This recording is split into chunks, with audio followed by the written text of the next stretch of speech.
Assalamualaikum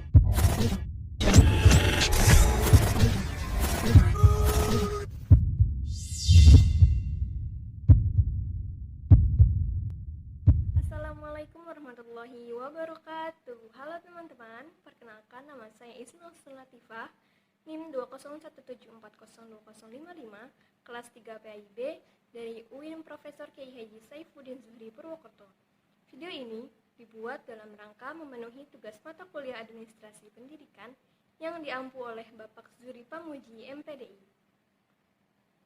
Sebagai suatu organisasi, lembaga pendidikan memerlukan tidak hanya seorang manajer untuk mengelola sumber daya lembaga pendidikan yang lebih banyak berkonsentrasi pada permasalahan anggaran dan persoalan administratif lainnya, tetapi juga memerlukan pimpinan yang mampu menciptakan sebuah visi dan semua komponen individu yang terkait dengan lembaga pendidikan.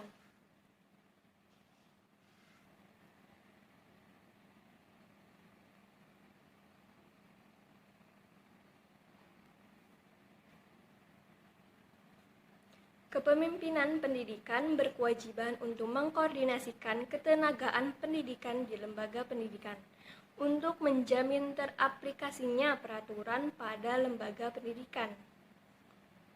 Kepemimpinan pada hakikatnya merupakan kemampuan yang dimiliki seseorang untuk membina, membimbing, mengarahkan, dan menggerakkan orang lain agar dapat bekerja sama untuk mencapai tujuan yang telah ditetapkan. Untuk mewujudkan tujuan tersebut, pemimpin perlu melakukan serangkaian kegiatan, diantaranya adalah mengarahkan orang-orang yang terlibat dalam organisasi yang dipimpinnya. Dengan kata lain, tercapai atau tidak tujuan suatu organisasi sangat tergantung pada pimpinannya. Untuk mengetahui lebih jauh tentang kepemimpinan pendidikan, maka video kali ini saya akan membahas kepemimpinan pendidikan. Ada 3 poin yang akan saya bahas, diantaranya 1. Pengertian kepemimpinan dan kepemimpinan pendidikan. Yang kedua, fungsi kepemimpinan pendidikan. Yang ketiga, kualitas kepribadian pemimpin. Pengertian kepemimpinan merupakan bagian penting dalam kajian manajemen. Kepemimpinan berkaitan dengan kapabilitas individu pemimpin dalam sugesti, memotivasi, mengajak, membina, menggerakkan individu atau kelompok untuk melakukan sesuatu dalam upaya mewujudkan goals yang telah ditetapkan. Kepemimpinan pendidikan juga merupakan kesanggupan pimpinan dalam menggerakkan organisasi secara sukarela agar tujuan pendidikan dapat dicapai.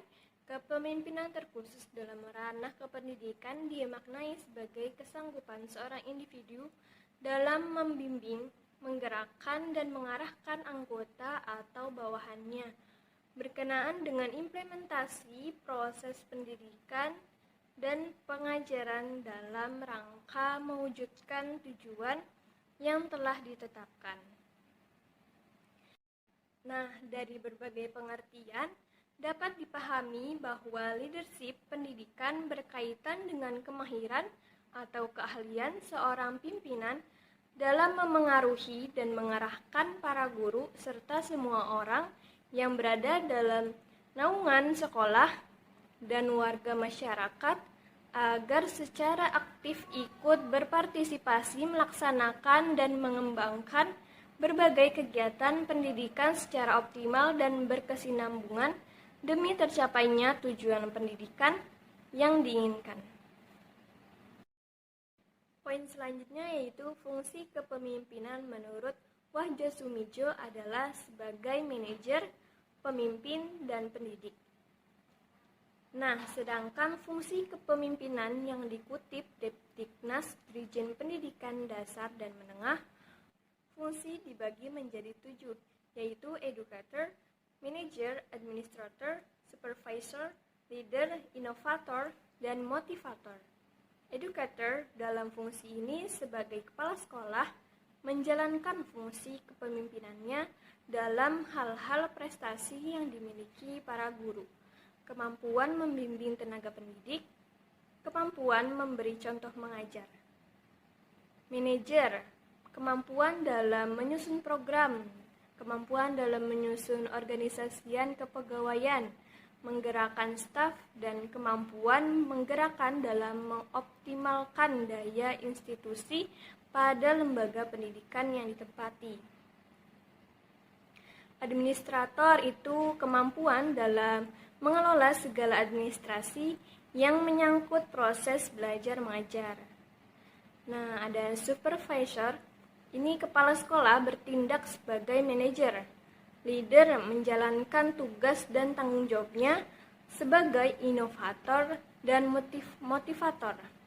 Begitupun sebaliknya, motivator dan inovator menjalankan tugas dan tanggung jawabnya sebagai leader. Nah, poin selanjutnya yaitu kualitas kepribadian pemimpin.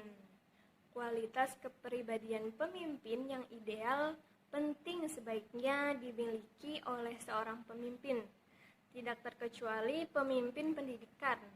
Kualitas kepribadian yang dapat menjadikan seseorang sebagai pemimpin besar dicirikan sebagai berikut, yaitu 1. Fokus pada apa yang dilakukan.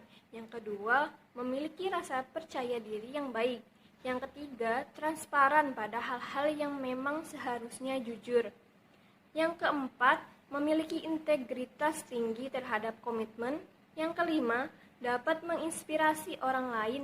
Yang keenam, memiliki obsesi kuat untuk sukses. Yang ketujuh, inovatif. Yang kedelapan, sabar.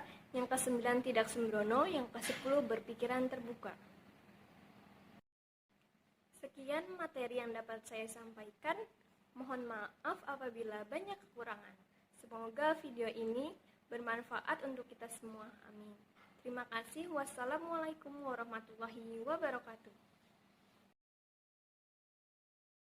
Kalau ada yang perlu ditanyakan, teman-teman boleh tulis di kolom komentar. Jangan lupa like, comment, share, and subscribe channel YouTube aku ya teman-teman. Dan jangan lupa nyalain tombol loncengnya biar nggak ketinggalan video-videoku selanjutnya. Terima kasih.